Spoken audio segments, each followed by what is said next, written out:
Hi, so I'm no longer downtown in front of anything historic, just sitting in front of my 122-year-old home, which I guess is here ultimately because of the founding of St. Louis.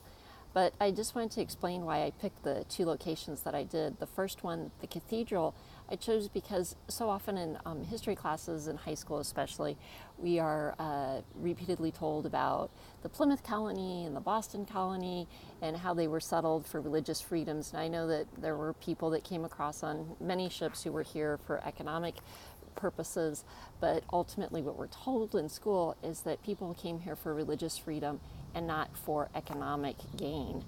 And that the founding of St. Louis is much more in line with the founding of Jamestown rather than Plymouth and Boston.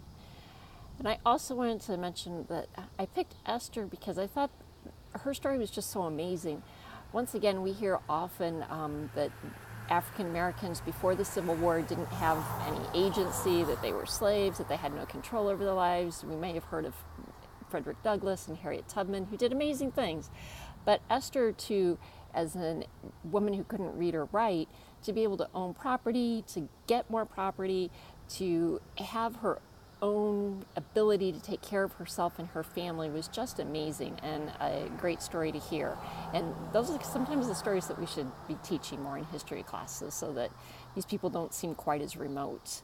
And I know Esther wasn't the only one. Jeanette Forche also was able, once again as a woman, black woman who couldn't read or write, was able to gain property and take care of her family on income that she earned from her property. So it was really interesting going out and exploring those places. Thanks.